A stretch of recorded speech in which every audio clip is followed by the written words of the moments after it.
Assalomu alaykum aziz dindoshlar, 63-darsimizga xush kelibsiz. Bugungi darsimizda to'xtash belgilari degan bir katta bo'lim boshlayapmiz.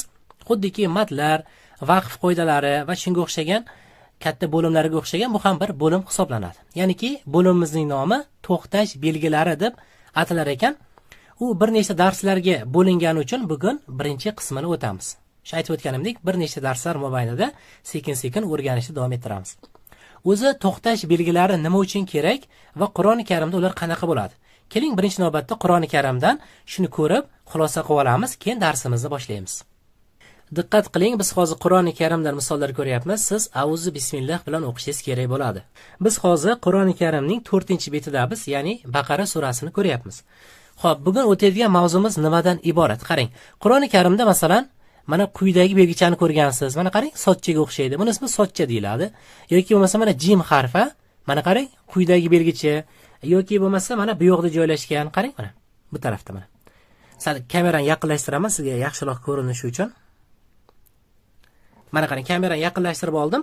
Mana e'tibor bersangiz mana quyidagi mana jim belgichasi. Mana Qur'oni Karimda siz menimcha ko'p ko'rgansiz. Shu nimani anglatadi? Misol uchun yoki bo'lmasa mana bu yerda sochchaga o'xshagan belgi bor, mana sot harfiga o'xshagan belgi bor. Mana shundaqa bir nechta belgilarni bugungi darsimizda o'rganamiz. O'sha belgilarning ismi to'xtash belgilari deb ataladi ekan. Endi bular bir nechtani tashkil etadi. Shu darsimiz davomida sekin-sekin o'rganib boramiz. Qarang, o'zi bular nima uchun kerak va nimaga qo'llaniladi degan savolga kelsak. Masalan, tasavvur qiling-da. Mana biz hozir Baqara surasini o'qiyapmiz. Oyat bu yerdan boshlangan, to'g'rimi? Masalan, mana yakadu deb boshlangan. Yakadu deb boshlangan, to'g'rimi? Bu yerda yakadu degan so'zdan boshlab o'qish kerak. Mana bir boshdan o'qib ketaverish kerakda to oyat qayta tugagan. Oyat mana shu yerda tugagan. Ya'niki shuncha qarang. Shuncha joyini bir nafasda o'qishda o'zi bo'lmaydi. Masalan, Ixlos surasiga o'xshab kichik-kichkina oyatchalar bo'lsa ekan, oyatchalar bo'lsa, ularni biz bemalol o'qiy olamiz, ha? Masalan, Allohus somad. Ana kichkina oyat masalan Ixlos surasi. Lekin bu qarang, bitta oyat naqadar uzun. Buni bitta nafasda o'qish qiyin. Shuning uchun quyidagi belgichalar o'ylab topilgan. Hozir shularni bir boshdan boshlab batafsil tanishamiz. Daftarga qaytamiz. Biz daftarga qaytdik, to'xtash belgilari degan mavzumizni boshladik. Qur'oni Karimdan ko'rsatdim, mana birinchi belgicha bu sochcha deb ataladi, kichik sochcha. Ya'niki sot harfini shu kichkinacha holatda kelishi. Qarang, bu belgi o'zi nimani bildiradi? Bu kichkina sochchamiz to'xtash mumkin, ulab o'qish afzal degan ma'noni bildiradi. Tushunarli? Demak, nimani bildirar ekan? Quyidagi belgicha to'xtash mumkin, to'xtasa bo'lar ekan. Ulab o'qish esa afzal degan ma'noni bildirar ekan. Eslab qoldingizmi? Mana qarang, sochcha to'xtasa mumkin, ulab o'qish afzal. Bu nima degani? Hozir men Qur'ondan ko'rsataman, eslab qoling. To'xtash mumkin, ulab o'qish afzal. Qur'onga qaytamiz. Biz Qur'oni Karimga qaytdik, qarang. Masalan, siz 19-oyatda o'qishni boshladingiz.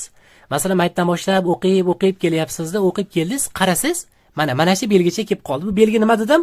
To'xtash mumkin, ulab o'qish afzal degan belgi. Ya'niki nima degani bu? Masalan, siz oyatda o'qib kelyapsizda, mana shu yerga keldingiz, mana qarang. Absarohum dedingiz. Mana shu yerda absarohum deb to'xtasangiz bo'ladi. Ya'niki u oyatni o'qib kelasizda, absarohum to'xtaysiz. Nafas olasiz. Chunki nafas yetmay qolishi mumkin-da. Qarang, oyat uzun. Mana oyat mana bu yerdan boshlangan, o'qib kelyapsiz. O'qib kelyapsizda qaradingiz, absarohum nafasingiz tugadi. Absarohum nafasingiz tugab qoldi. To'xtaysiz. Nega? Chunki quyidagi belgicha nimani bildiradi? To'xtash mumkin, ulab o'qish afzal. Nafasingiz tugab qoldimi, shu oyatda bemalol to'xtasangiz bo'ladi. Bu belgilar qarang, Qur'oni Karimda uzun oyatlarda to'xtashni ham bildirar ekanda. Demak, mana shunaqa belgichani ko'rib qolsangiz, bundan keyin xohlasangiz shu yerda to'xtang. Qoidada aytib o'tdim, to'xtash mumkin, ulab o'qish afzal degan ma'no bildirar ekan-ku. Nafasingiz tugab qolsa to'xtang. Absarohum nafas oling. Keyin kullama deb keyin davomini o'qib keting. Agar nafasingiz yetsa, oyatni o'qib kelyapsa, qarang. Absarohum kullama deb o'qib ketavering. Nafasingiz yetsa, ulab o'qish afzal, juda yaxshi. O'qib ketavering. Lekin ulab o'qiyman deb nafasingiz yetmay qolib, mana bu yerda o'rtalarda to'xtab qolmang-da. Xo'pmi? Qarang, siz maytdan boshlab o'qib kelyapsizmi, oyatni boshidan o'qib kelyapsiz, nafasingiz tugayapti, to'g'ri? Nafas olishingiz kerak-ku. Shuning uchun mashta to'xtang, chunki to'xtash mumkin bunda. Absarohum deb to'xtang, nafas oling. Kullama deb keyin davom etib ketavering. Agar aytib o'tganimdek nafasingiz yetsa, absarohum kullama deb o'ylab o'qib ketavering. Qisqa qilib aytganda, quyidagi sochchamiz to'xtash mumkin. Shu sochchani ko'rib qolsangiz, mana yerda absarohum deb to'xtang xohlasangiz, nafasingiz yetsa absarohum kullama deb o'qib keting qo'shib. Tushunarlimi? Birinchi belgimiz shu. Xo'p, bu yerda mana bu sochchadan Qur'oni Karimda juda ham ko'p mana. Masalan, e'tibor bersangiz mana bu yerda ham bor mana. Mana bu yerda e'tibor bersangiz, lakum xohlang to'xtang. Agar nafasingiz yetsa lakum fala deb o'qib ketavering qo'shib. Tushunarlimi? Bu belgicha, demak, xulosa qilsak, to'xtash mumkin ekan, ulab o'qish afzal degan ma'noni bildirar ekan. Bu narsa o'zingizni holatingizdan kelib chiqadi. Nafasingiz tugab qolsa, lakum deb to'xtang. Nafasingiz yetyaptimi? Lakum fala deb qo'shib o'qib ketavering. Tushunarli? Birinchi belgimiz kichik sochcha, ma'nosi to'xtash mumkin, ulab o'qish afzal degan ma'noni bildiradi ekan. Endi keyingisini ko'ramiz, ikkinchi belgini. Daftarga boya oyat yozib qo'ydim, mana 4-bet deb o'sha oyatni mana yozib quyidagi belgichani ustiga qo'yib qo'ydim Qur'oni Karimdan. Keyingisi, ikkinchisi jim. Jim harfi, bu ham shu oyatning ustida keladi. Ma'nosi nima? To'xtash, to'xtamaslik ixtiyoriy. Xohlasangiz to'xtaysiz, xohlasangiz to'xtamaysiz. Hozir Qur'oni Karimda 4-betdan shunga misol ko'ramiz birgalikda. Eslab qoldingizmi? Jimcha to'xtash, to'xtamaslik ixtiyoriy. Hozir Qur'onga qaytamiz yana. Biz yana Qur'oni Karimga qaytdik. Yana shu 19-oyat 4-betdagi bunday o'qib keldik, sochchani tanishdik. Bitta to'xtash mumkin, ulab o'qish afzal ekan. Yana o'qib ketyapmiz. Mana jimcha kelib qoldi. Jimcha endi oyatning uzunligini qarang. Mana shu yerdan boshlanyapti, bir nafas o'qish kerak-ku to shu yergacha. Bu jimcha aytib o'tganimizdek, to'xtash, to'xtamaslik nima? Ixtiyoriy. To'xtash, to'xtamaslik ixtiyoriy bo'lgandan keyin endi holatdan kelib chiqasiz. Bu yerda oyat uzunroq bo'lsa, nafasingiz tugab qolsa, qomu deb to'xtang. Chunki jimcha ma'nosi nima edi? To'xtash, to'xtamaslik ixtiyoriy. To'xtaganda ham lekin o'sha vaqf qoidalari, madlarga rioya qilinadi. Masalan, bu yerda qanday to'xtaladi? Vav so'zda kelib, o'zida hech qanday belgi bo'lmasdan, undan oldingiz dommalik bo'lsa, cho'zib o'qiladi. Mattabi'i. Vaqf qoidasiga ko'ra cho'ziq bilan tugagan so'z cho'ziq bilan to'xtaladi. Ya'ni bitta jimda to'xtamoqchimiz, to'xtashning qoidasi bor ekan. Cho'ziq bilan tugayaptimi? Cho'ziq bilan to'xtaysiz. Shunda qomu deb to'xtaysiz. Bu aytib o'tganimdek jim to'xtash, to'xtamaslik ixtiyoriy. Agar nafasingiz yetsa, o'lib o'qib ketavering. Qomu deb kimde pastga tushib, yana bitta vala visha deb qo'lib ketib o'qib ketavering. Lekin nafasingiz tugab qolsa, nafasingiz yetmasa, qomu deb to'xtang, nafas oling, keyin oyatni davom ettiring. Tushunarli? Demak, jimchani ma'nosi nima ekan? Jimcha to'xtash, to'xtamaslik ixtiyoriy. Xohlang to'xtang, xohlang davom eting. Masalan, mana aytdim kelyapti mana. Va absorihim. Xohlang nafasingiz tugadimi? To'xtang. Va absorihim. To'xtang, nafas oling. Keyin yana boshqatdan nafas olib, innalloha deb davom eting. Agar nafasingiz yetyaptimi, o'lib o'qib ketavering. Chunki to'xtash, to'xtamaslik ixtiyoriy bunda. Masalan, nafasingiz yetyapti, qarang. Va absorihim innalloha. Masalan, nafas yetyaptimi, o'lib o'qing. Marhamat. Nafasingiz yetmayaptimi, to'xtang. Va absorihim. To'xtang, nafas oling, keyin davom eting. Tushunarli? Belgilarni ko'ryapsizmi? Naqadar yaxshi. Chunki ayrimlarda bitta nafasni o'qishga, masalan, nafas yetmay qolishi mumkin. Shuni hisobga olib belgilar o'ylab topilgan. Tushunarli? Mana bu yerda ham bu sochchayda, bu nima edi? To'xtash mumkin, o'ylab o'qish afzal edi. Jimcha esa hozirgi nima ekan? Jimchani ma'nosi to'xtash, to'xtamaslik ixtiyoriy ekan. Ikkitasini o'rgandik. Hozir yana bitta belgini o'rganamiz. Biz yana daftarga qaytdik. Birinchisi sochcha, to'xtash mumkin, o'ylab o'qish afzal degan ma'no bildirar ekan. 4-betda misol yozib qo'ydim. Ikkinchisi bu jim harfi, to'xtash, to'xtamaslik ixtiyoriy ekan. Xohlasangiz to'xtaysiz, xohlasangiz to'xtamaysiz. Bunga ham shu 4-betdan misol yozib qo'ydim mana. Bunga misol yozdim. Xo'p, keyingisi 3-belgimiz quyidagi endi mana qof harfi. Bu nimani bildiradi? Bunga e'tibor bermaysiz, adashib yozib qo'yibman. Qarang, bu qof belgisi. Qof belgisi, qarang, ulab o'qish mumkin, lekin to'xtashlik afzal degan ma'no bildirar ekan. Demak, qof nima ekan?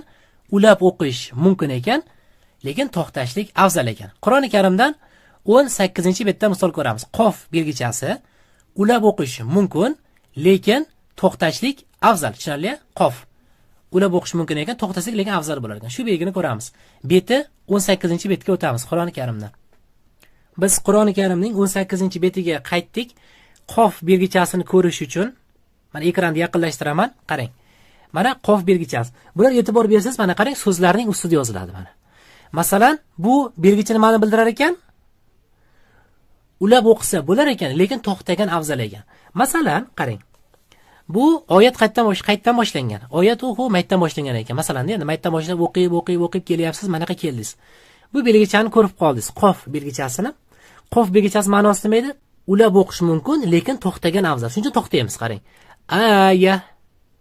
Qarang, o'zi bu tamarbut edi, usti nuqtalari bor edi, o'zi t deb o'qilish kerak edi, lekin to'xtaganimiz uchun vaqt qoidasi bor edi, esingizmi?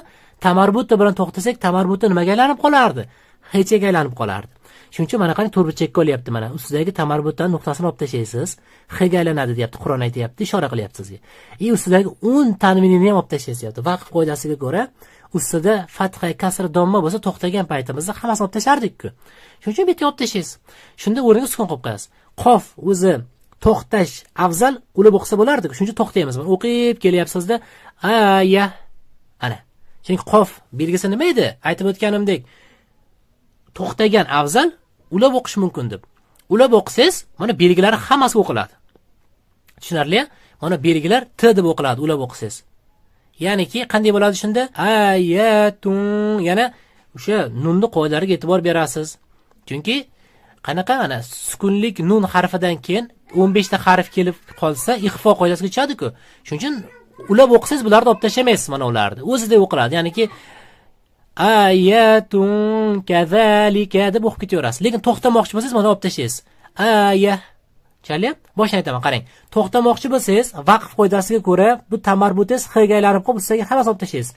Aya deb to'xtaysiz. Lekin ulab o'qisa ham bo'lar ekan-ku mana qofchada. Ulab o'qimoqchi bo'lsangiz, o'zida o'qiysiz. Ya'ni ayatun kazalika tun ixfo. Ixfo qoidasi, chunki ixfo bu. Sukunlik nun harfidan so'ng 15 ta harfdan bittasi kaf harfi kelyapti. Chalyapti? Lekin bu yerda to'xtagan afzal, chunki ko'rib turibsiz, oyat birinchidan uzun, ikkinchidan qofni o'zi xossasidan kelib chiqyapti, to'xtagan afzal deyaptim, to'xtagangiz yaxshi. Ayah deb to'xtang, bo'ldi. Bugun azizlar, sizlar bilan 3 ta belgini ko'rib o'tdik. Hozir daftarga qaytamiz. Aytib o'tganimdek, bugun sizlar bilan to'xtash belgilaridan 3 tasini ko'rdik. Birinchisi sot. To'xtash mumkin, ulab o'qish afzal degan ma'no bildirar ekan. Qur'ondan oyat yozib qo'ydim bitta misol. Ikkinchisi jim harfi. To'xtash, to'xtamaslik ixtiyoriy degan ma'no bildirar ekan. Uchinchisi nima ekan? Uchinchisi bu qof harfi.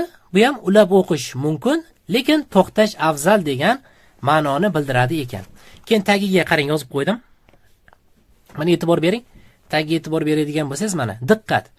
Madlar va vaqf qilish qoidalariga rioya qiling deb yozib qo'ydim. Sizga vazifa bo'ladi. Mana shu 3 ta o'tganimizga ikkita misol yozib keling. Mana ikkita misol topib kelasiz. Sotga 2 ta, mana shunaqa yozib qo'yasiz. Keyin jimga 2 ta, mana Qur'ondan misol betlari bilan iloji bo'lsa oyat raqamini yozib qo'ying. Keyin uchinchisi qof harfiga 2 ta misol mana har biriga yozib kelasiz. Keyin shu to'xtayotganda Qur'oni Karimda nimaga e'tibor berish kerak ekan? Madlar va vaqf qilish qoidalariga e'tibor berish kerak ekan. Masalan, ustida sukun bo'ladigan bo'lsa, olib tashladi vaqfga ko'ra. Uni batafsil keyingi darsimizda o'tamiz. Sizga nugasi bo'ladi 2 tadan misol yozib kelish hamda shu madlar va vaqf qilish qoidalari degan mavzumiz bor edi. Shuni yaxshilab qaytarib kelishingiz kerak bo'ladi. Keyingi darsimizda yana davomini o'tamiz, xudo xolasa. Bugungi darsimiz shu yerda o'z nihoyasiga yetdi.